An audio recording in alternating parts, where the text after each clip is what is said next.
அனுவாவி சுப்பிரமணியார் கோவில் கோயம்புத்தூர் புறநகர் பகுதியில் உள்ள பெரிய தடாகத்தில் அமைந்துள்ள ஒரு புனிதமான முருகன் கோவிலாகும்.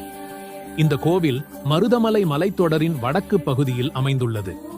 இந்த கோவில் புராணக் கதையின்படி அனுமன் சஞ்சீவி மலையை எடுத்து இம்மலையை கடந்து செல்லும்போது தாகமாக இருந்தார். அப்போது அவர் முருகனை வேண்டிய போது முருகன் தன் வேலால் மண்ணை துளைத்து ஒரு நீரூற்றை உருவாக்கினார். இந்த நீரூற்று இன்றும் கோவிலில் காணப்படுகிறது.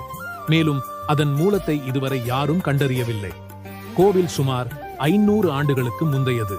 மூலவர் முருகன் சுவாமி, வள்ளி மற்றும் தெய்வானை உடன் நின்று அருள் பாலிக்கிறார். இந்த கோவில் மலைத்தொடரில் அமைந்துள்ளதால் அடிவாரத்திலிருந்து சுமார் 500 படிக்கட்டுகள் ஏறி செல்ல வேண்டும்.